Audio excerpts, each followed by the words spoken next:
एक special request मुझसे ये की गई है कि आज चूँकि फातिमा ज़हरा के उस पोते का मातम हमें करना है और जब ये ताबूत बरामद होगी, तवक्को यही है कि आखिर मजलिस तक मोमिनीन की तादाद बढ़ जाएगी और मेरा बयान भी डिस्टर्ब न हो, तो शुरू में ही जितना ज़्यादा आप लोग आगे आ सकें, आगे तो खैर हैं, इधर भी बहुत जगह खाली है और उधर भी जहाँ जहाँ गैप हैं। मैं ज़्यादा इस पर बात करता नहीं हूँ इसलिए कि मुझे कुछ नज़र भी नहीं आता है कि कौन है और कौन नहीं है, लेकिन चूँकि आज की रात ये एक्सपेक्टेड है इसलिए ये शुरू में रिक्वेस्ट की गई। और अब जल्दी जल्दी बात, क्योंकि ऑलरेडी मैं 5 मिनट लेट हूँ। मसाइब भी आज ज़्यादा होते हैं तो स्पीच बहुत छोटी हो जाएगी। लेकिन इससे पहले कि मैं वहाँ से बात शुरू करूँ जहाँ कल रात तक बात पहुँची थी, मसाइब की एक रिवायत बिल्कुल शुरू में, और जो मसाइब का आखिरी जुमला मैं पढ़ूँगा इंशाअल्लाह, आखिरी जुमला उस वक्त तक अगर ज़िंदगी रही 50 मिनट 45 मिनट, ये उससे कनेक्ट होगा। लेकिन शुरू में इसको बयान करना इसलिए ज़रूरी कि गम के बयान में बहुत मुश्किल होता है कि कोई मैसेज दिया जा सके। रियाज़ुल क़ुद्स की एक रिवायत है कि करबला के वाक़ये के बाद किसी ने चौथे इमाम से एक सवाल किया। बहुत सारी रिवायतें हमें मिलती हैं कि लोग चौथे इमाम से कुछ करबला के हवाले से कुछ उनके पास न्यूज़ आई होती हैं तो उसका कंफर्मेशन चाहते थे। तो एक सवाल किया कि फर्जंद रसूल, हमने ये सुना है कि करबला में जब वो आका की शहादत हो गई तो उसके बाद बीबियाँ फरियाद कर रही थी, बच्चे बहुत परेशान थे, लेकिन एक बीबी ऐसी थी कि जो ज़रा सी रेड कलर की चादर पहने हुए थी और अल्लाह क्या उनमें सब्र और इस्तिकामत था कि बच्चों को भी वही संभाल रही हैं, दूसरी बीबियों को भी वही संभाल रही हैं, यहाँ तक कि जब खेमों में आग लगी तो आपको भी जलते खेमे से उठा के बाहर लाई। फर्जंद रसूल वो बीबी कौन थी? चौथे इमाम ने सर झुका के जवाब दिया, वो मेरी फूफी सानिया ज़हरा ज़ैनब कुबरा थी। तो रावी ने एक सवाल कर लिया कि फर्जंद रसूल, जिसने मुझे रिपोर्ट किया है, मैं तो नहीं था करबला में, तो वो जो उसने कहा कि वो जो एक रेड कलर की चादर थी, तो उस वक्त एक ऐसा टाइम, करबला का मुश्किल तरीन मौका, क्या शहजादी के पास कोई मसलन सफ़ेद रंग की चादर नहीं थी कि ये रेड कलर की चादर पहनी? तो जवाब यही तो था ना, रिवायत मशहूर है। मौला ने रोते हुए कहा कि मेरी फूफी की चादर सफ़ेद थी, लेकिन जब खेमे में मेरे भाई अकबर का लाशा आया और फूफी ज़ैनब हाय अकबर बेटा कह के लाशे पे गिरी, तो सीने से निकलने वाले खून ने, अकबर के खून ने ज़ैनब की सफ़ेद चादर को सुर्ख कर दिया। अब ये देखिए, मसाइब की रिवायत मसाइब में पढ़ी जाती, लेकिन चूँकि इसमें एक बहुत अहम मैसेज है और उस वक्त ये मैसेज देना मुमकिन नहीं होता जब मसाइब का बयान हो रहा हो। इसका मतलब ये है कि खेमे के अंदर, अब ये खेमे जले नहीं हैं जब अली अकबर की शहादत हुई, ये सारे खेमे हैं। खेमे के अंदर बीबियाँ हैं, खेमे के अंदर शहजादी हैं, खेमे के अंदर अकबर का लाशा आया। नामहरम तो छोड़ें, कोई महरम मर्द भी नहीं है, सिर्फ ख़वातीन, और अकबर जैसे का लाशा, यानी जो अकबर के पाँव की खाक भी नहीं है। हमारे और आपके बेटे, अगर किसी माँ का 18 साल का बेटा मारा जाए तो वो कुछ अरसे के लिए, तो कुछ देर के लिए तो पागल हो जाती है, दिमाग काम नहीं करता, लेकिन उस लाशे पर भी जब ज़ैनब गिरी तो चादर नहीं उतारी, चादर पहन के अकबर का मातम कर रही। सफ़े अज़ा पे बैठने वाले, जहाँ जहाँ घर में उनकी बात मानी जाती, और जो मेरी आज के मजलिस का फ़िलहाल टॉपिक है मेरे जहन में, पता नहीं टाइम आखिर में मेरे हाथ से निकल जाए, और सफ़े अज़ा पे बैठने वालियाँ जो अपने हिजाब में इतनी प्रॉपर नहीं, अल्हम्दुलिल्लाह बहुत अच्छी बात है कि अज़ाखाने में, इमामबाड़े में, सेंटर में हिजाब में आती।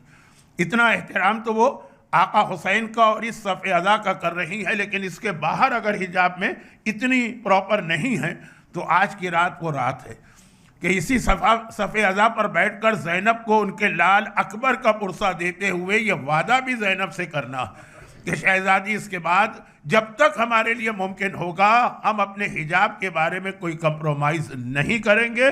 और इतनी सी बात शुरू में मैंने इसलिए कही कि ये हिजाब के मौजू पे बहुत बातें होती हैं और शायद शब आशूर में इस पर मज़ीद बात करूं। अब आइए, जो इस्लाम एक कंप्लीट दिन है, दीन है 21st सेंचुरी छोड़ी 31st सेंचुरी के लिए भी, तो अब यही हिजाब का मसला देख लीजिए।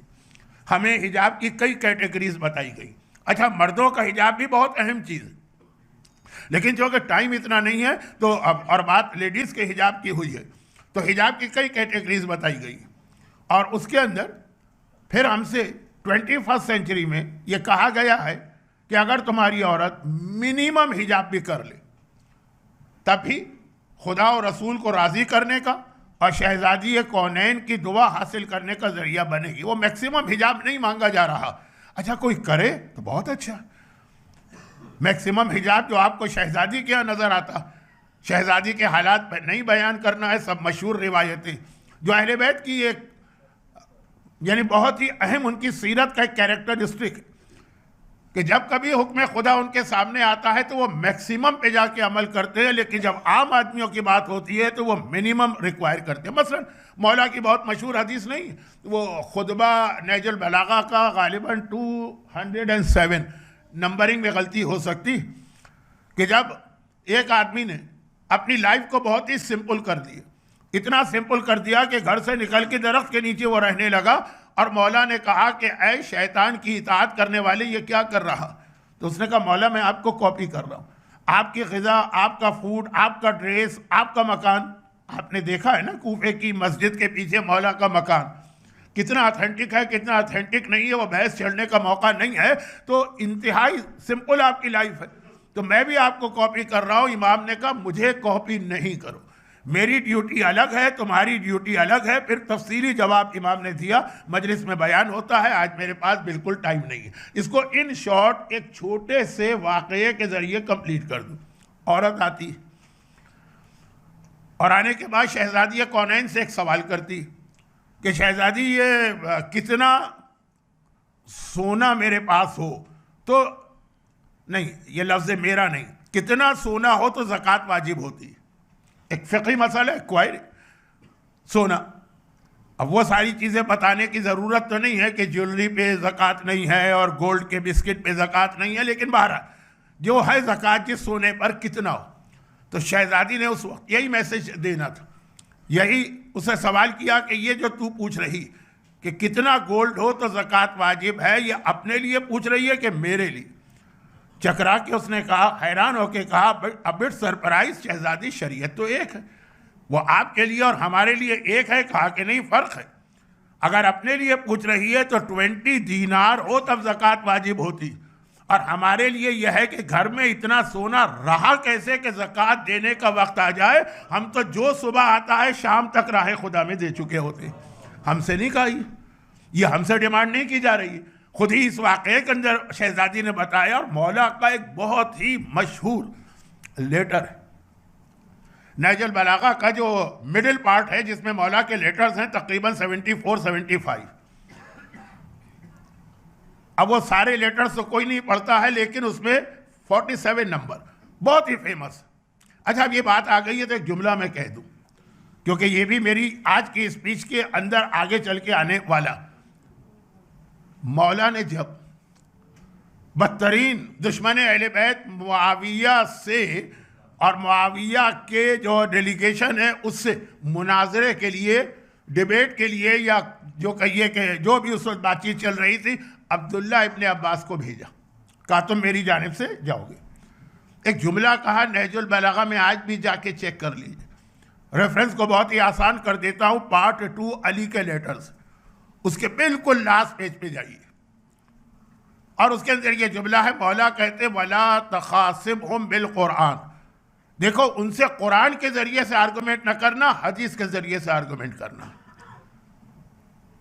देखिए, आज हमारा वो माहौल बन रहा है कि जो वहाबियत ने नारा लगाया था कुरान, और वहाबियत ने नारा जो लगाया वो नया नहीं है। बिल्कुल शुरू में जब शहजादी का हक छीना गया, वहां भी ये कहा गया कुरान नहीं, उससे भी पहले जब पैगंबर इस्लाम को कागज और कलम देने से इनकार किया गया, तो यही कहकर कि कुरान हस्बुना किताबुल्लाह। आज आपको अपनी कौम में कितने ऐसे ऑरेटर और स्पीकर नजर आएंगे जो कहेंगे कि हम तो सिर्फ कुरान से बात करते हैं, और पब्लिक बहुत खुश होकर सुनती है कि देखो ये कुरान से बात कर रहा। मौला मना कर रहे हैं कि देखो कुरान से, जाके देख लीजिए नहजुल बलागा में। यहाँ तो मैं बाकायदा आप हजरात से ये डिमांड करूंगा कि चेक कीजिए कि मैंने सही आपको रेफरेंस दिया और नहजुल बलागा में ये है कि नहीं। कहा कि नहीं, कुरान नहीं, हदीस। इसलिए कि कुरान वो है कि उसकी आयतें कुछ इस अंदाज की हैं कि हर आदमी उसको ट्विस्ट करके अपने मतलब की बात निकाल लेता। चुनांचे इस वक्त हमारा एक बहुत बड़ा प्रॉब्लम यह है, जो हमारे यंग स्पीकर आ रहे हैं, अब वो जब कुरान की बात कर रहे हैं तो पब्लिक बहुत इंप्रेस होती है कि देखो ये तो सिर्फ कुरान से बोल रहा है। और वो जो हमारे पुराने 70-75 साल के बूढ़े बुढ़े उर्दू ज़ाकिरीन आते हैं, वो तो हदीसें पढ़ते हैं। अब एक जुमला कह दिया जाता है कि पता नहीं हदीस सही है कि गलत। तो अब हदीस सही है कि गलत है, यही तो मर्जे का काम है। ये मर्जियत का इंस्टीट्यूशन इसलिए इतना ताकतवर बनाया गया। कुरान में आप ये नहीं कहते कि जो इंटरप्रिटेशन कर रहा है पता नहीं सही है कि पता नहीं गलत। वहां तो बस उसने कुरान पढ़ा, अपनी मर्जी का ट्रांसलेशन किया, आपने बात मान ली। तो ये सिलसिला कहां से शुरू हुआ? जो अहले बैत का पहला दुश्मन है पैगंबर, कागज और कलम मांग रहे हैं, मना किया, कहा कि कुरान। और वहां से सिलसिला मुआविया तक आया। मुआविया ने नेज़ों पर कुरान बुलंद किए हैं, वो भी कुरान को एक्सप्लॉइट कर रहा है, इस्तेमाल कर रहा है। तो मौला ने कहा कि उनसे कुरान के जरिए बहस नहीं करना, वरना वही शिमर वाला जुमला हो जाएगा ना। मैंने शायद शुरू मजलिस में भी पढ़ा था और आपने कई बार सुना। ये कहता है मैंने तो करबला में इमाम हुसैन को कत्ल किया क्योंकि कुरान ने मुझे ये ऑर्डर दिया। कत्ल हुसैन भी कुरान से। और ये आज के ज़माने का सबसे बड़ा मसला, लेकिन इस पर बात आज नहीं करना है, बाद में करना थी। ये तो तमहीद में ज़रा सा इसका तस्करा आ गया कि अब जो हमें अहले बैत ने जो मैसेज दिया, ये बीच में एक हदीस आ गई, वो ये था कि इस्लाम के अंदर बहुत फ्लेक्सिबिलिटी। देखिए 21वीं सेंचुरी में इस्लाम क्यों चलेगा, इसमें फ्लेक्सिबिलिटी बहुत है। ज़रूरत नहीं है कि क्रिश्चियनिटी में सेंट पॉल की तरह कोई आके हज़रत ईसा की पूरी शरीयत को कैंसिल करे। ऑलरेडी इस्लाम ने इतना फ्लेक्सिबल रखा। एक ही जुमला कह रहा हूँ क्योंकि आज की रात गम का बयान ज़्यादा है। एक ही जुमला कह रहा हूँ कि कुरान इस्लाम में जो मुस्तहबात और मकरूहात है ना, उसने दीन को बहुत ही आसान कर दिया। वाजिबात और हराम का सिस्टम बहुत कम है। इसलिए 21वीं सेंचुरी में अगर आप खाली वाजिबात और हराम को अपने सामने रखेंगे कोई प्रॉब्लम नहीं होगा। और जिसका दिल चाह रहा है इबादत का, तो मुस्तहबात और मकरूहात एक पूरा सिस्टम है। इससे ज़्यादा बात नहीं कर रहा। लेकिन अब जो मुझे बात करना है वो ये कि कुरान करीम की जिस आयत की, जो सूरह जुमा की आयत है, आप हर जुमे को तिलावत सुनते हैं। अब ये भी एक आज की दुनिया का तरीक़ाकार है कि आदमी को इतना बिजी कर दो कि अब आप जुमे की नमाज पढ़ने आते हैं, सूरह जुमा की तिलावत अक्सर वेस्टर्न कंट्रीज़ में ख़त्म करना पड़ी, इसलिए कि इतना टाइम नहीं होता। मुख्तसर टाइम में नमाज ख़त्म करना, इस्लाम ने पहले दिन से ही इजाज़त दी कि आप कुल हुवल्लाह का सूरा पढ़ के दोनों रकतों के अंदर नमाज जुमा पढ़ सकते हैं, लेकिन हाईली रिकमेंड सूरह जुमा। तो अब उसकी ये आयत, और जो कल की मैंने एक बात कही थी ना कि ये फुटबॉल मैच वगैरह, तो अब देखिए कि क्या ये दोनों चीज़ें मैच नहीं हो रही। कुरान कह रहा है जब वो लोग तिजारत को देखते हैं और लहवा और खेल तमाशों को, इन फजू इलैहा, तो दौड़ के वहाँ चले जाते। अच्छा, दौड़ के उधर जाते का मतलब क्या? उनके सामने दो ऑप्शन होते। एक तरफ मस्जिद नबवी में वो रसूल के पीछे नमाज पढ़ रहे हैं, स्टार्ट कर चुके हैं नमाज। अभी ऐसा नहीं है कि घर में बैठे हैं और हमको डिसीजन लेना कि मस्जिद में जाके नमाज पढ़ें या वो जो स्टेडियम है उसमें जाके मैच देखें। लहवा लहवा लहवा का लफ्ज़ कुरान में आया है, जिसमें सारे एंटरटेनमेंट की चीज़ें आ जाती हैं। कुछ हलाल भी हैं, कुछ हराम भी हैं, लेकिन जो मैसेज है, जो एवरी जुमे को हर मोमिन को मिलना चाहिए।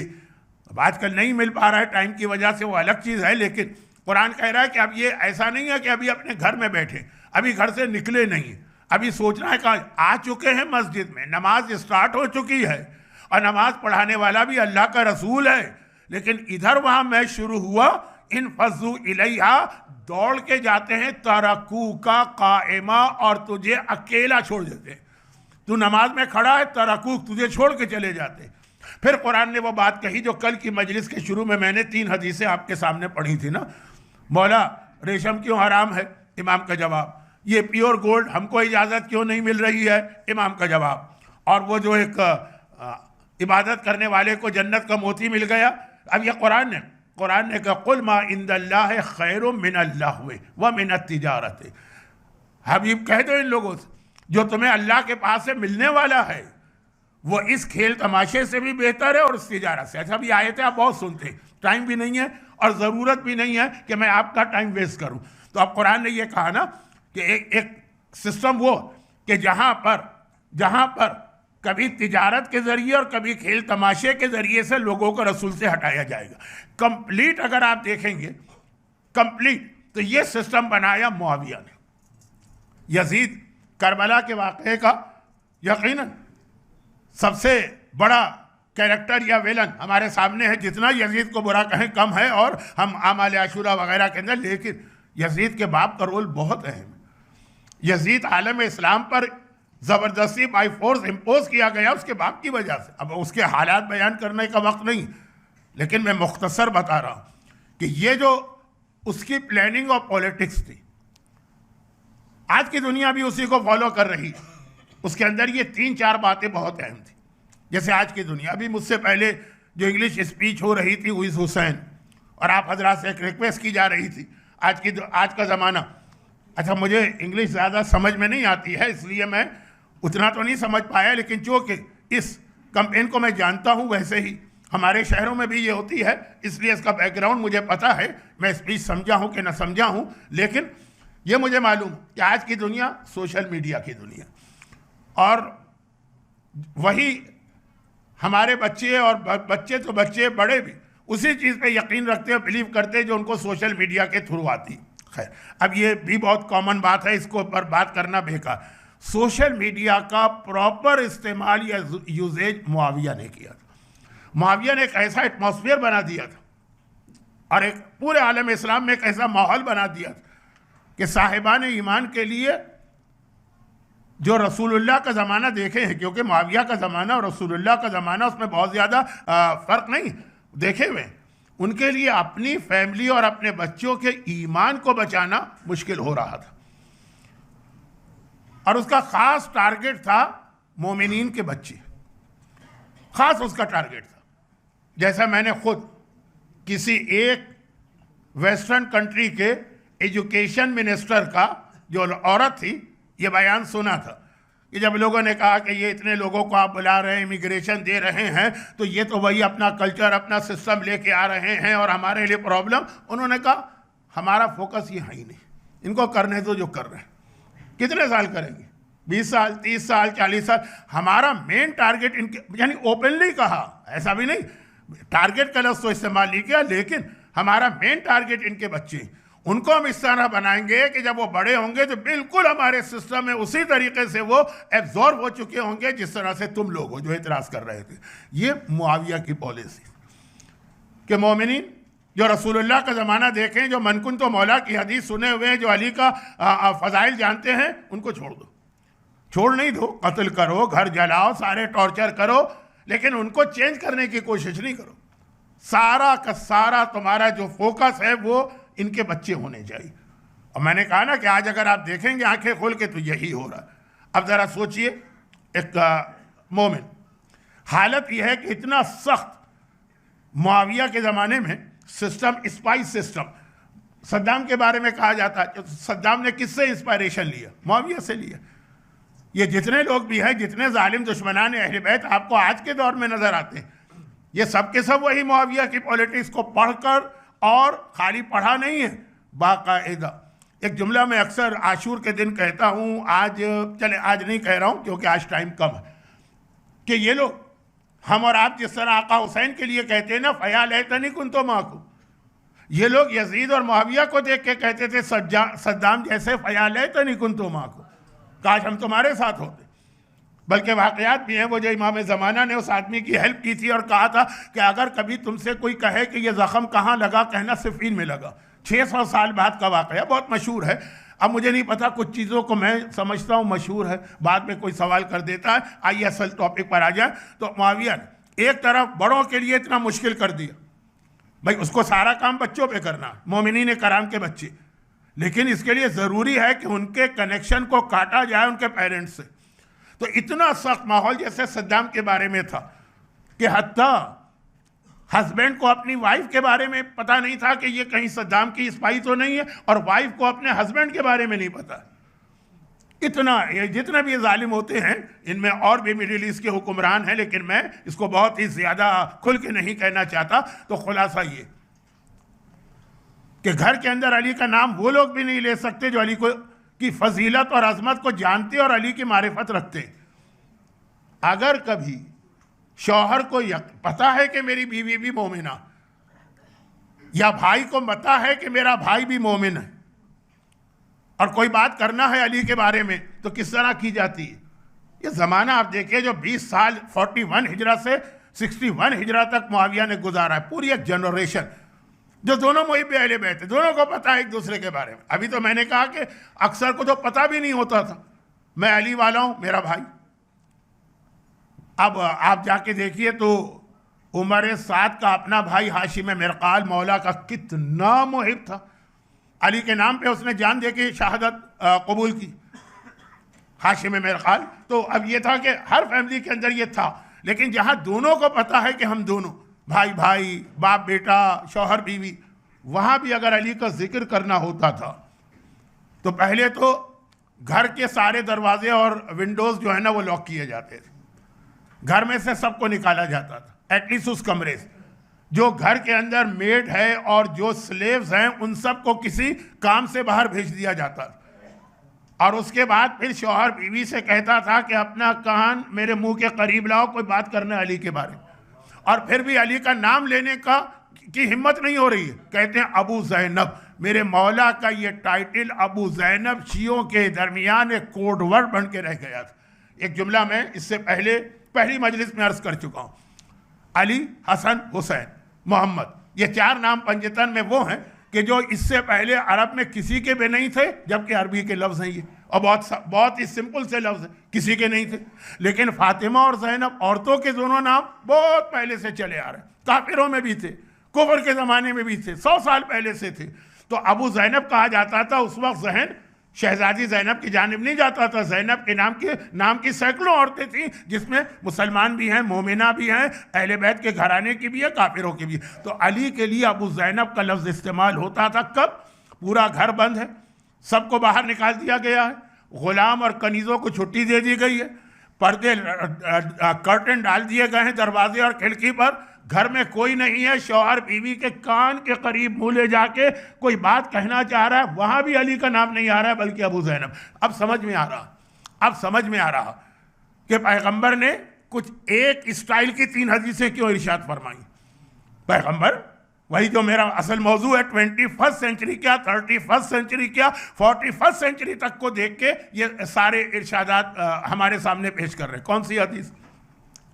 बहुत ही मशहूर हदीस है, सुन लीजिए, ये भी ज़रूरी है, बहुत ज़रूरी है, करबला का तो मकसद ही यही था। और वो ये है कि एक दिन पैगंबर के घर में मौला बैठे थे, घर से मतलब क्या, वो छोटे छोटे से हुजरे होते थे, पैगंबर का हुजरा, और उनकी एक वाइफ हज़रत आयशा भी आई हुई है, और पैगंबर के एक सहाबी यानी हज़रत आयशा के वालिद हज़रत अबू बकर भी आए हुए, और मौला भी बैठे हुए। अब बातें हो रही हैं चारों में, आजकल नहीं होता है, आजकल 4 आदमी कितने ही क्लोज रिलेटिव क्यों ना हो, अगर एक जगह बैठे हो, वो सब मैसेज चल रहे होते हैं स्मार्टफोन के ऊपर, आमने सामने कोई बात करने को तैयार नहीं होता, बिल्कुल सामने बैठे, ये भी नहीं पूछेंगे आपको चाय चाहिए, मैसेज जाएगा। तो खैर, तो वहाँ उस वक्त चारों एक जगह बैठे हुए, हज़रत आयशा को एक अजीब चीज़ लगी, एक बिट ऑकवर्ड, अपने बाबा से कहा, बाबा मेरी समझ में नहीं आ रहा है कि आप जो हैं कभी मुझसे बात करते हैं, कभी रसूल से बात करते हैं, लेकिन आप देखते सिर्फ अली को हैं। बात यहां कर रहे हैं, देख उधर रहे हैं।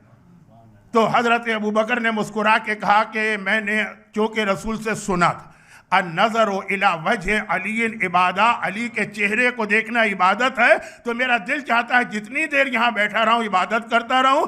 बेटी ने क्या कहा, मशहूर रिवायतें, मैं तो इसको मुआविया के हवाले से इन रिवायतों को जमा करके एक रिजल्ट निकालना।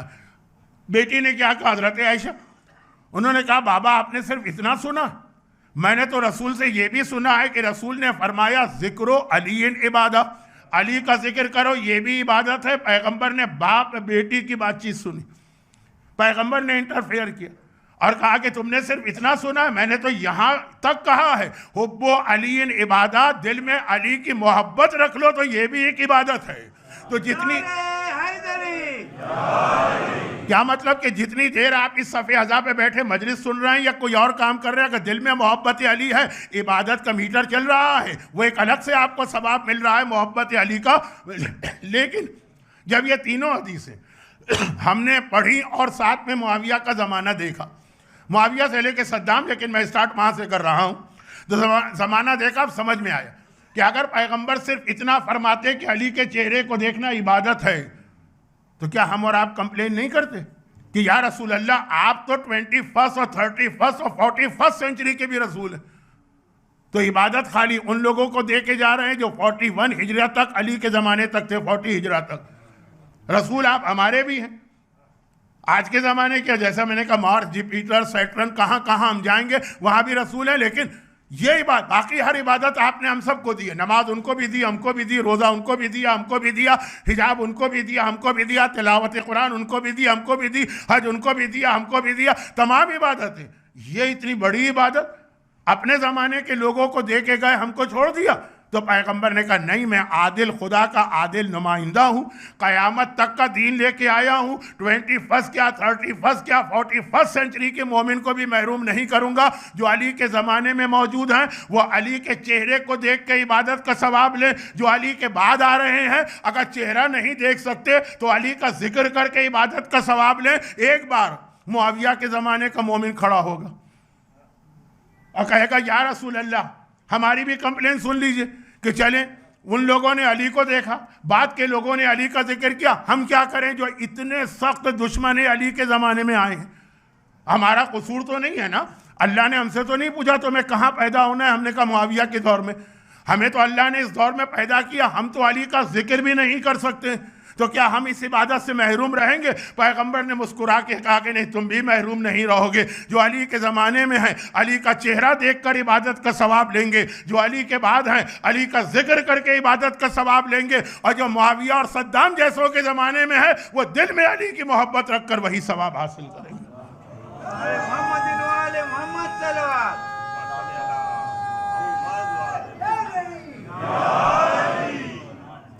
तो अब ये जो 3 हदीसें बहुत मशहूर फजाइल की हैं, लेकिन इसके अंदर पूरी इस्लामिक हिस्ट्री आ गई, पैगंबर के ज़माने से लेके क़यामत तक हालात, माहौल, ज़माना, सर्कमस्टांसेस कैसे ही चेंज क्यों ना हो जाएं, हर चीज़ के लिए इस्लाम ने हमें एक गाइडेंस दे दी है। तो जैसे फ़जाइल के हवाले से वैसे ही वाजिबात व हराम के हवाले से बाद में, तो हम मुआविया का ज़माना वो था कि जहाँ वाक़ान न चेहरा अली की ज़ियारत मुमकिन हो रही थी, और क्योंकि मुआविया की प्लानिंग से अली शहीद कर दिए गए, इब्न मुलजिम के पीछे किसका हाथ था तफसील में नहीं जा रहा हूँ, और ना जिक्र अली मुमकिन था। लेकिन इसके बाद ये तो कर दिया उसने उन लोगों के लिए जो अली का ज़माना देखे हुए। भाई मैंने कहा कि मुआविया का में तो के पीरियड में तो वो लोग भी थे जिन्होंने रसूल खुदा का ज़माना देखा था, लेकिन एटलीस्ट अली का ज़माना देखे हुए तो सब लोग थे। 40 हिजरा में अली की शहादत हुई है, इस वक्त मुआविया हुकूमत कर रहा है शाम में, और फिर 40 से लेके 60 तक तो सारे आलम इस्लाम में। तो अली का ज़माना देखे हुए समझदार हैं, मैच्योर हैं, बड़े हैं आपकी तरह से, यानी सीनियर, वो तो जानते हैं उनके लिए नाम अली इतना मुश्किल है, और उसका सारा फोकस है बच्चों पर, इनको किस तरह बहकाए। अब ज़रा देखिए वक्त कम रह गया है, मैं जल्दी जल्दी बात करता हूँ। मुआविया के अहकामात आ गए, ऑर्डर्स आ गए, हर नमाज के, हर नहीं ईशा की नमाज के अंदर एक कुनूत पढ़ा जाएगा, उसमें अली का नाम लेकर अली पर नऊज़ु बिल्लाह लानत की जाएगी, वो लफ्ज़ आएगा। हर जुमे की तकरीर में, हर जुमे के खुतबे में इख्तिताम होगा, जब जो खुतबा जब ख़त्म हो रहा होता, खुतबा ख़त्म हो रहा होगा तो इख्तिताम होगा अली का नाम लेकर, अली और औलाद अली पर। अब ये लफ्ज़ मेरी ज़बान पे नहीं आता है, लेकिन क्या करूं, ये मज़ालिम न बताए जाएं तो हमें जो मैसेज देना है वो कैसे पहुंचे, अली पे लानत की जाएगी। और फिर दो उसने ऐसे काम किए जो बज़ाहिर बेनिफिट के काम है बच्चों के लिए। मेरा अंदाज़ा है कि इंग्लैंड में भी कोई ऐसा सिस्टम होगा कि चाइल्ड बेनिफिट पेरेंट्स को मिलता होगा, या पूरे वेस्ट में जो एजुकेशन सिस्टम है जहाँ पे एजुकेशन फ्री होती है एक सर्टेन स्टेज तक। ये मुआविया ने सिलसिला शुरू किया था। मुआविया ने, उसने क्या किया, पहले काम उसने ये किया कि हर घर में जहाँ कोई बच्चा पैदा होता है, थोड़ा बड़ा होता है, टॉय, खिलौना। अच्छा, पुराने ज़माने के अंदर ये टॉय की इतनी बड़ी इंडस्ट्री तो थी नहीं, ये वेम्स तो नहीं थे। उस ज़माने में बच्चों के लिए खेलने के लिए टॉयज़ जो थे वो होते थे जानवर। आज भी पेट बच्चों के लिए तो एक चीज़ होती है, उस ज़माने में तो यही होता था। बकरी का बच्चा हर घर में भिजवाया जाता, गवर्नमेंट की तरफ से एक गिफ्ट मिलता है। तुम्हारे यहाँ बच्चा पैदा हुआ, तो अब ये बच्चा जब थोड़ा बड़ा होगा, इससे छोटे बच्चे हैं ना, वो बिल्ली के बच्चे से इससे अच्छा टाइम वेस्ट हो रहा है, तो एक बकरी का बच्चा भिजवाया जाएगा। जब ये बकरी का बच्चा थोड़ा बड़ा हो जाएगा और ये हमारा बच्चा जो है, इंसान का बच्चा हो, बकरी का नहीं, वो हो गया 4-5 साल का या उससे थोड़ा छोटा, बहुत ज़्यादा वो अटैच हो गया, वो रात को सोएगा, पेरेंट्स को हुक्म है कि रात को इस बकरी के बच्चे को ज़बह कर देना, इसकी गर्दन काट देना और इसको इसी तरह रहने देना। बच्चे का नेचर है, जब सुबह उठता है ना तो जो उसकी फेवरेट चीज़ होती है दौड़ के जाता है। अब आजकल के बच्चे मैंने देखा है, कौन से बच्चे 1-1 साल के बच्चे वो स्मार्टफोन की तरफ दौड़ के जाते हैं, गेम शुरू कर देते हैं। इतने से बच्चे, इतने मुन्ने से बच्चे हैं, लेकिन वो सिस्टम लेकिन आया कहाँ से, मुआविया से। वो बच्चा उठा सुबह के वक्त, अभी इस पर नमाज रोज़ा तो कुछ है नहीं ना, दौड़ के गया बकरी के बच्चे से खेलने। देखा वो तो बकरी का बच्चा मरा पड़ा, खाली मरा नहीं है, गर्दन कटी है, खून बह रहा। घबरा के वालिदैन से कहा ये क्या हो, रोने लगा। बाप को ऑर्डर है, माँ को ऑर्डर है, उससे कह दो कि रात को अली आए थे और तुम्हारे इस खिलौने को तोड़ के गए। अब आप अपने दिमाग से मत सोचिए। और इंशाल्लाह हमारे आशूरा में आप अपनी ये हसरत पूरी कीजिएगा। तो अभी बयान जो है वो आगे बढ़ रहा है कि अब ये कि बच्चे के जहन से सोचिए कि उसका खिलौना 4-5 साल इतना अटैच रहा वो अपने इस पेट से, जानवर से, और उसको मैसेज मिला के लिए आए थे और उसको मार के चले गए। उधर आइए, स्कूल सिस्टम, पूरा एक स्कूल का उसने सिस्टम बनाया। ये भी एक बहुत बड़ा मसला है कि एजुकेशन सिस्टम वेस्ट में रह के हमें अपना कैसे बनाना है, लेकिन इतनी सारी बातें तो नहीं आ सकती है ना, बहुत मुख्तसर बात। और उसने कहा कि इसके अंदर जो स्कूल है तो सुबह से शाम तक है, इसमें फ्री लंच गवर्नमेंट की तरफ से प्रोवाइड किया जाएगा। बहुत सारी चीज़ें आपको आज लग रहा है ना कि ये तो आज का सिस्टम है, नहीं, मुआविया का सिस्टम। और उस सिस्टम से मुआविया जो बेनिफिट लेना चाह रहा था, आज इस टाइप के जो सिस्टम है उससे ये सिस्टम चलाने वाले अपना बेनिफिट लेते हैं। वो एक अलग चीज़ कि कैसे मुसलमान बच्चे को नाम उसका मुसलमान रहे, बाकी उसको अंदर से बिल्कुल नॉन मुस्लिम बना देना।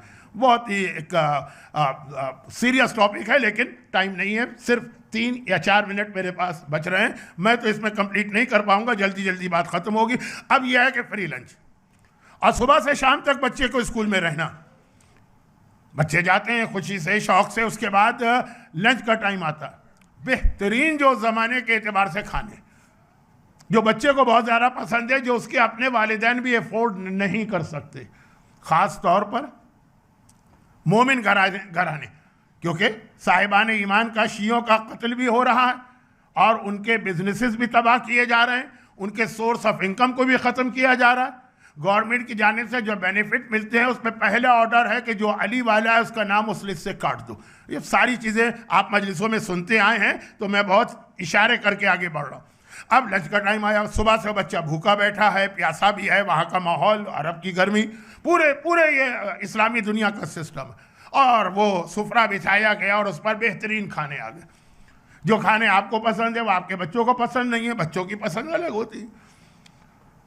तो आपको आज भी मेरे ख्याल में खिचड़ी बहुत पसंद होगी, बच्चे को तो चाहिए ही नहीं है, उसको कोई बर्गर चाहिए होगा या पिज़्ज़ा चाहिए होगा। ये हर ज़माने के तरीके बदलते हैं, जो भी उसको पसंद है वो रखा है। जैसे ही दस्तरखान पे बिछाया गया खाना, हम लोग कहते हैं बिस्मिल्लाह, बच्चों से कहा जाता है अली पे लानत करके ये खाना खाओ। और अगर किसी बच्चे ने अपने घर की वजह से, अपने घर पेरेंट्स की वजह से मना कर दिया, उससे कहा जाता है यहाँ बैठोगे कोई चीज़ खा नहीं सकते। अब देखिए, बड़े आदमी रेजिस्ट नहीं कर सकते, कहा छोटा बच्चा वो देख रहा है कि मैंने ये जुमला नहीं कहा तो मेरे जितने क्लास फेलोज हैं वो सबको बेहतरीन चीज़ें मिल रही हैं, मुझे शाम तक फाक़े के आलम में रहना, 1 दिन 2 दिन। उसके जहन में तो ये ख्याल आए ना। अब ये बात मैं 14-15 साल के बच्चों की नहीं कर रहा हूँ जो फिर भी मैच्योर होती, तो बात हो रही है 3 साल के बच्चे की, 4 साल की। उसके जहन में आया कि अली उसका नाम है कि अगर उस पर लानत करो तो बेहतरीन तुम्हें पसंदीदा ग़िज़ा मिलती है, और अगर लानत ना करो तो सारा दिन फाका करना पड़ता। बड़े जो हैं वो स्लिप हो जाते हैं, ईमान छोड़ देते हैं, ये तो छोटे बच्चे। अब ये पूरा माहौल बनाया जा रहा है, जहाँ पे ये बच्चा घर में आता है तो वहाँ अली को बुरा कहा जा रहा है, ये बच्चा मस्जिद में जाता है तो वहाँ अली को बुरा कहा जाता है, ये बच्चा जुमे की जामे मस्जिद में जाता है वहाँ अली को बुरा कहा जाता है, ये बच्चा अपने खेलने की जगह पे जाता है तो वो अपने खिलौने को टूटा देखता है, अली को बुरा कहा जा रहा है, ये बच्चा स्कूल में जा रहा है तो वहाँ अली को बुरा कहा जा रहा है। और 20 साल ये सिस्टम मुआविया ने बना के रखा।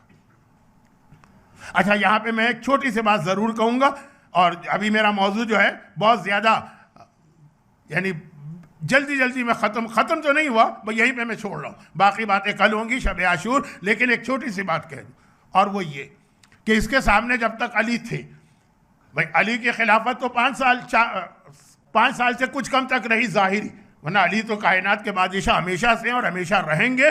लेकिन ज़ाहिरी वो जो ज़माना था उस वक्त मुआविया भी था, फिर मुआविया को बाद में 20 साल मिले अलग से, ये जो 4-5 साल थे उसके अंदर आपको ये 2 बिल्कुल डिफरेंट टाइप की सीरत नजर आएगी।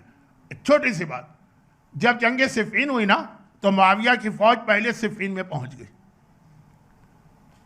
और फिर देखिए गुस्से में, फ्रस्ट्रेशन में नहीं, रिएक्शन में कभी आदमी जो है ना कहता है मैं नहीं कोई गलत काम नहीं करूंगा, लेकिन पहले उसने ये काम किया तो अब कम से कम मुझे रिप्लाई का तो हक है ना। सिफ़ीन में पहुंच गई मुआविया की फौज, मशहूर वाक़या है, नहजुल बलागा में पूरा इसका खुतबा है। तो उसने दरिया पे कब्जा कर लिया, पानी बंद कर दिया। करबला में पानी बाद में बंद हुआ है, पहले अली के लश्कर पर यह पानी बंद हुआ था। तो अली ने मालिक अश्तर को पहले भेजा हुआ था, वो वहाँ थे, लेकिन उनको ऑर्डर था कि जंग नहीं करना, पानी बंद हो गया। और उसके बाद जब मौला आए तो पता चला कि उनकी सारी फौज प्यासी है जो मालिक अश्तर के साथ आए थे, और जो अली के साथ आए तो पानी नहीं।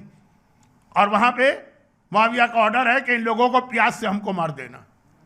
फिर मौला ने खुतबा दिया, और उसके नतीजे में पहले सासा इब्ने सोहान को भेजा अपना मैसेंजर बनाकर, जिनका मस्जिद सहला के सामने जिनकी मस्जिद है। लेकिन इसके बाद फिर मौला ने कहा जंग करो, दरिया पे कब्जा कर लिया।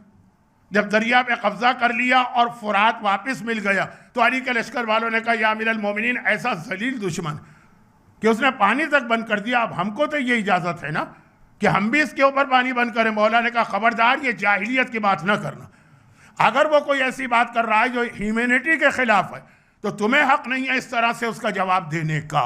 हम उनको पानी देंगे, पानी उनका राइट है, पानी उनका हक। आज शियों में ऐसे लोग पैदा हो गए जो मजलूम के अंदर कैटेगरी बना देते हैं कि गज़ा के मजलूमों का हमें साथ नहीं देना है, हाँ अगर इराक में नजफ में कोई जुल्म होगा तो हमें साथ देना। ना उन्होंने करबला को समझा, ना उन्होंने इमाम अली को समझा, ना उन्होंने मुआविया की पॉलिटिक्स को समझा, और वो उसी पॉलिटिक्स में इन्वॉल्व हुए। बाकी बातें कल की जाएंगी। लेकिन despite all that enmity of Ali, अब ये इसका रिजल्ट जो निकलना है वो कल आएगा, लेकिन इस सब के बावजूद एक बात तो मुआविया भी कहता था, ये तारीख का फ़िक्रा है, टाइम नहीं है तो मैं बहुत जल्दी से इसको ख़त्म कर रहा हूँ, इसका पूरा रेफरेंस नहीं दे रहा। कि एक बार उसने अपने दरबार में सवाल किया था कि क्या तुम बता सकते हो कि इस वक्त खिलाफत का सबसे ज़्यादा हकदार कौन है? कहा कि ये आप। भाई ये सवाल करेगा दरबार में, कहेंगे आप नहीं। कहा आपका बेटा? कहा नहीं। देखिए इस तरह अल्लाह कभी हक दुश्मन की ज़बान पे भी ले आता। कितने बड़े बड़े दुश्मनों ने कहा अगर अली ना होते तो हम हलाक हो जाते। तो अब मुआविया ने कहा, लोग जितने बैठे हुए हैं सब मुआविया के साथ ही, आप भी नहीं, यजीद भी नहीं, तो कौन? कहा हुसैन का बेटा अली अकबर। ये तारीख का फिक्रा है कि मुआविया कहता है आज खिलाफत का सबसे ज्यादा अगर कोई हकदार हो सकता है अली अकबर। मुआविया की तमाम मजालिम जहन में रखकर भी ये जुमला सुने, किस तरह से अल्लाह दुश्मन की जबान पे कभी हक जारी करता। आपको याद है ना, जब यजीद इमाम मजलूम का कटा सर जब यजीद के दरबार में शिम इमाम मजलूम का कटा सर लेके गया था, तो ऐसा जुमला कहा था कि यजीद ने उस वक्त उसे जूते लगा के बाहर निकाल दी। उसने क्या कहा था, याद कीजिए ना, मैं तो आपका टाइम बचाना चाहता हूं। यही तो कहा था कि अय हाकिम वक्त, तेरे हुक्म से मैं कायनात के अफजल तरीन इंसान का सर काट के ला रहा हूं। यजीद ने कहा उन्हें अफजल तरीन भी कह रहा और यह भी कह रहा है कि उनका मैंने सर काटा। शिमर जैसे की जबान पे ये लफ्ज आ गया। इसी तरह आज मुआविया की जबान पे आ गया कि हकदार अगर कोई है तो अली अकबर है। क्यों? अली अकबर का रिश्ता दोनों खानदानों से था। मुआविया के पॉइंट ऑफ व्यू से अली अकबर वो पर्सनैलिटी है, मरजल बहरैन यल्तक़ियान। गर्चे मुआविया कोई बहर नहीं है, लेकिन अली अकबर का रिश्ता दोनों खानदानों से। बाप की तरफ से देखिए तो हुसैन के बेटे हैं, हैदर कर्रार के पोते। और माँ की तरफ से देखिए तो अबू सुफियान के नवासे हैं, मुआविया के भांजे। उम्मे लैला की वालिदा जो थी वो दो बहनें हैं ना, ये एक रसूल खुदा की बीवी बनी उम्मे हबीबा और एक उम्मे लैला की माँ बनी, और दोनों अबू सुफियान की बेटियां। तो रसूल खुदा हजरत अली अकबर के खालू भी बनते हैं। यजीद से कितना करीबी रिश्ता था। मुआविया मामू है और यजीद जो है वो मामू का बेटा। और यजीद के पॉइंट ऑफ व्यू से देखिए तो लैला जो है उसकी फूफी की बेटी। तो ख़ानदान बनी हाशिम, ख़ानदान बनु उमैया, दोनों की तमाम, मुआविया कह रहा है, खुसूसियतें अली अकबर में जमा हो गई। हमें पता है बनु उमैया की कोई खुसूसियत नहीं है सिवाय चालाकी, मक्कारी, धोखा और जुल्म। और अली अकबर करबला के एक अजीब शहीद। देखिए करबला में 18 जवानाने बनी हाशिम शहीद हुए, मगर आका हुसैन ने जिस तरह से अली अकबर की मैदान में भेजने से लेके शहादत तक जो रिएक्शन दिखाया वो करबला के किसी और शहीद के हवाले से नहीं। ये कंट्रोवर्सी तो है ना, करबला में बनी हाशिम में सबसे पहले कौन शहीद हुआ।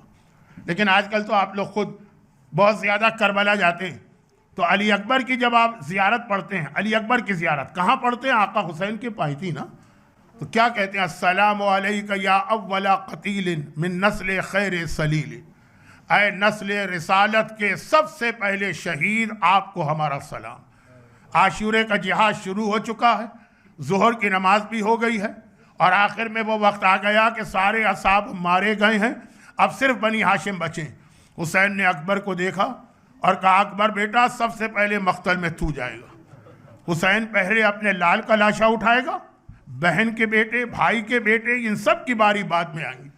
और अली अकबर 18 साल का जवान, हमारे यूथ के लिए रोल मॉडल।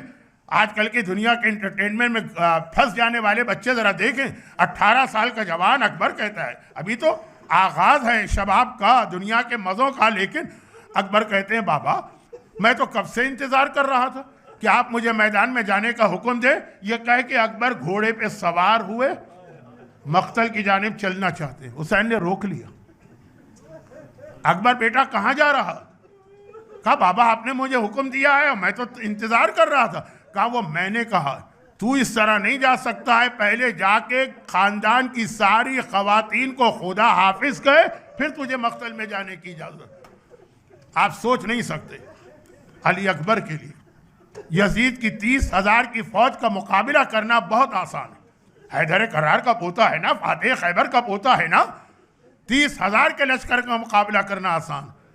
लेकिन माँ से जाके कहना कि अम्मा अब मेरा लाशा देखने को तैयार हो जा, बहनों से जाके कहना कि अब अपने भाई की मैयत को देखने को तैयार हो जा, फूफी से जाके कहना।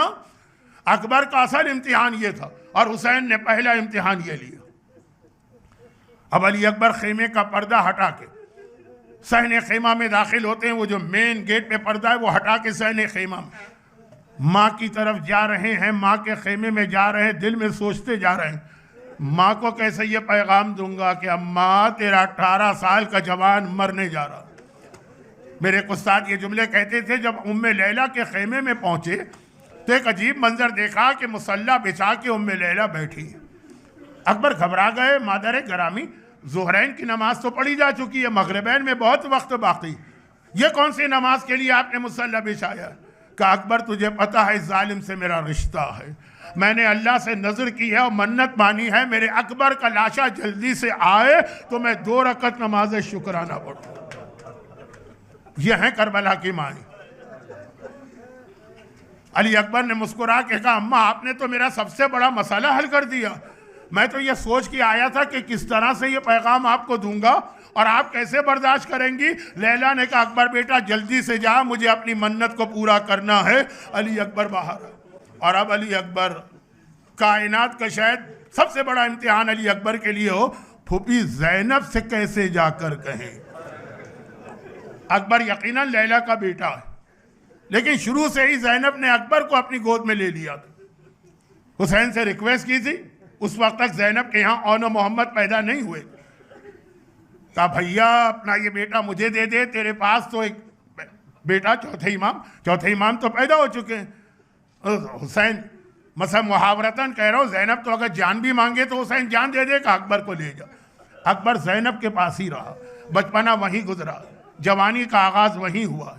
अकबर के तमाम मामलात को ज़ैनब देखती, यहाँ तक कि अरब की औरतों में अकबर को कहते थे अली इब्न ज़ैनब, ज़ैनब का बेटा अकबर। माँ से ज़्यादा मोहब्बत करने वाली फूफी अकबर फूफी के खेमे में दाखिल हुए, अब उनसे कैसे कहूँ। इराक़ के एक बहुत ही मशहूर खतीब है अब्दुल रज़्ज़ाक़ अल मुकर्रम, उन्होंने एक मख्तल भी लिखा, हमारे अथेंटिक मकातिल में से एक वो है, उसके अंदर ये रिवायत, अकबर खेमे में दाखिल हुए, अब फूफी ज़ैनब से कैसे कहूँ कि मैं मरने जा रहा हूँ। गए, ज़ैनब खेमे में बैठी, अकबर जाके ज़ैनब की गोद में सर रख के लेट गए। माँ से ज़्यादा मोहब्बत करने वाली ज़ैनब प्यार आ गया, चुनांचे अकबर के बालों में उंगलियों से कंघी करने लगी और कहा अकबर बेटा इस वक्त तो जंग जारी है, यहाँ क्यों आ गया।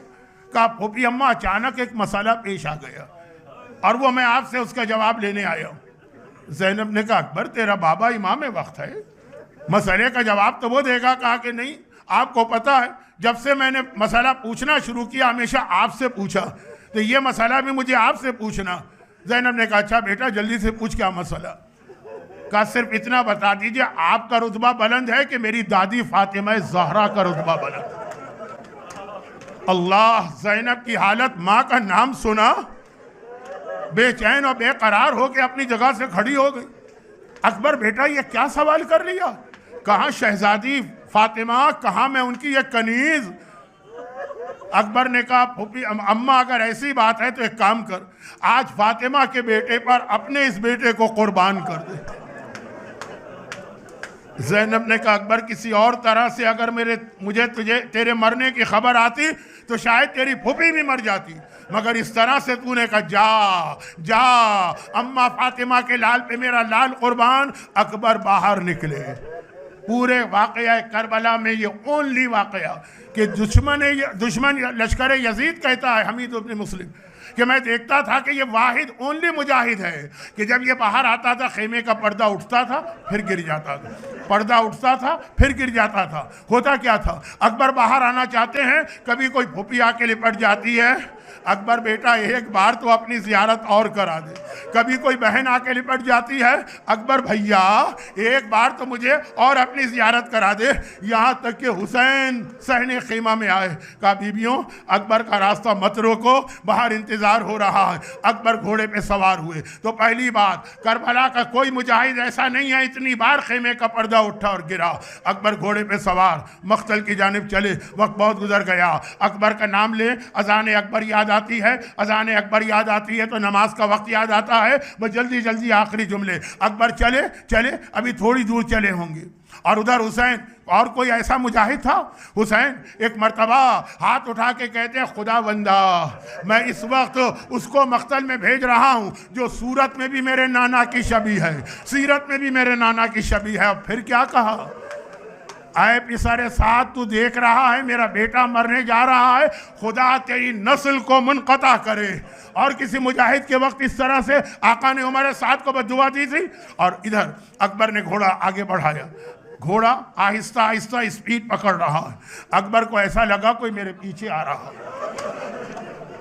अरे मुड़ के देखा तो क्या देखा, मेरा बूढ़ा बाबा पैदल है, बुढ़ापा है, पैदल है, और मेरे घोड़े के पीछे पीछे इस तरह चल रहे कि जैसे जैसे घोड़े की स्पीड बढ़ रही है, हुसैन अपनी स्पीड बढ़ा रहे। अकबर ने जल्दी से घोड़ा रोका, एक मर्तबा हाथ जोड़े, कहा बाबा ये आप क्या कर रहे हैं इस तरह मेरी सवारी के पीछे? ये जुमला भी कभी सुना आपने? हुसैन ने कहा, अकबर तेरा कोई जवान बेटा नहीं है, इसलिए तुझे नहीं पता तेरे बूढ़े बाप के दिल पे क्या गुजर रही है। अकबर ने हाथ जोड़ के कहा, लेकिन बाबा अगर इस तरह आप आए तो मैं तो मख्तल में न जा सकूंगा। हुसैन ने कहा, अच्छा जा, मैंने तुझे खुदा हाफिज कहा, वो बहुत जल्दी बात खत्म करना है। अब ये सुन लीजिए, सुन लीजिए। अकबर घोड़े पे सवार होके चले, हुसैन करीब में एक टीले तिल्ले पे जाके बैठ गए। ज़ैनब दर खेमा पर पर्दा पकड़ के खड़ी हो गई, और उधर उम्मे लैला अपने मुसल्ले पे खड़ी हो गई। अब मंजर क्या बना? अकबर दुश्मन का मुकाबला कर रहे, अकबर की निगाहें फौज पर हैं, हुसैन की निगाहें अकबर पर हैं, ज़ैनब की निगाहें हुसैन पर हैं, लैला की निगाहें ज़ैनब पर हैं। फातेह खैबर के पोते का जिहाद मुकम्मल हुआ। अकबर घोड़े से ज़मीन करबला पे गिरे, हुसैन टीले से गिरे, ज़ैनब दर खेमा गिरी, उम्मे लैला शुक्र के सिजदे में गिरी। शुक्र लिल्लाह, मेरी कमाई काम आ गई। मेरा मौला गिरा, मेरा मौला संभला, मेरा मौला उठा, मेरा मौला चला जहाज मकाम अली अकबर है। मगर क्या कहा? उदऊनी या बुनैया, बेटा मुझे पुकार, इस वक्त तेरे बाबा को कुछ नजर नहीं आ रहा। कुछ देर के लिए हुसैन की बीनाई चली गई, और अकबर ने कहा, इलैया इलैया, बाबा इधर आइए। हुसैन आवाज़ सुन के चले, अकबर के करीब पहुँचे। अकबर को बाद में देखा, एक मर्तबा सीने से निकलने वाला खून पहले नजर आ गया। खुदा किसी बूढ़े बाप को जवान बेटे की ये हालत न दिखाए। वह ख़त्म कर दी मैंने मजलिस। एक बार हुसैन ने अकबर की गर्दन के नीचे एक हाथ रखा, एक हाथ अकबर के पैरों के नीचे रखा। अकबर को उठा के ले जाना चाहते हैं ना खेमे तक, लेकिन अल्लाह मेरा ये बूढ़ा इमाम, जवान उठाया न गया, थोड़ा सा उठाया फिर ज़मीन पे रख दिया। 3 बार हुसैन जैसे ताकतवर शुजा ने कोशिश की। कहा, अकबर बेटा तुम भी तो अपने बाप की मदद करो। अकबर ने कहा, बाबा मैं क्या मदद करूं? कहा, जो तुमने दोनों हाथ सीने पे रखे हैं ना, ये हाथ मेरी गर्दन में डाल दो। अकबर ने एक हाथ सीने से हटाया, हुसैन की गर्दन में डाला। हुसैन ने कहा, बेटा ये दूसरा हाथ भी तो हटाओ। कहा, बाबा ये कलेजे से हटाना नहीं चाहता, भाई इतना सुनना है। हुसैन 2 कदम पीछे आ गए। अकबर ये तूने क्या कह दिया? क्या तुझे नहीं पता तेरा बाप कितना साबिर है? ये हाथ भी सीने से हटा। बाप का हुक्म आ गया। अकबर ने दूसरा हाथ सीने से हटाया। अरे बर्छी का टूटा हुआ फाल सीना अकबर में पेवस्त है। हुसैन ने कहा, अकबर बस इतनी सी बात, इतनी सी बात? ये कह के मेरा मौला अकबर के सीने के करीब इस तरह बैठ गया जैसे आप नमाज के तशहुद में बैठते हैं, और एक बार बर्छी के फल को पकड़ा। मेरा दिल चाहता है आवाज दूं, या रसूल अल्लाह जरा जल्दी से करबला में आइए, मगर अकेले नहीं आइएगा, खलील खुदा इब्राहिम को लेके आइएगा। ऐ इब्राहिम देख, ये करबला का इस्माइल है, बूढ़े बाप की आंखों में पट्टी नहीं है, हाथों में राशा नहीं है। और इधर हुसैन ने बर्छी के फल पे हाथ रखा। मेरा दिल कहता कि एक बार पलट के नजब को तो देखा होगा और कहा होगा, या अली मदद, बाबा आज अपने हुसैन की मदद को आइए, जवान के सीने से बर्छी निकालना। एक बार हुसैन ने बर्छी को निकालना चाहा, बर्छी हिली। बर्छी अकबर के कलेजे में है, कलेजा हिला। कलेजा हिलना है, अकबर का जिस्म हिला। जिस्म का हिलना है, ज़मीन करबला हिली, खेमे हिले, पर्दे हिले। ज़ैनब की आवाज़ आई, भैया बहन तेरी मदद को आ रही है। हुसैन ने अकबर का लाशा छोड़ दिया। ज़ैनब खेमे से बाहर ना आना, तेरे पर्दे पे मेरा अकबर कुर्बान। और मौला थोड़ी देर बाद शाम गरीब आई, खेमे जले, ज़ैनब की चादर छिनी। ज़ैनब ने कहा वाह अकबरा, अरे हुसैन अकबर का लाशा ले जा रहे हैं, यहाँ ताबूत आ रहा है, जल्दी से खड़े हो जाइए, शबी अली अकबर की ज़ियारत।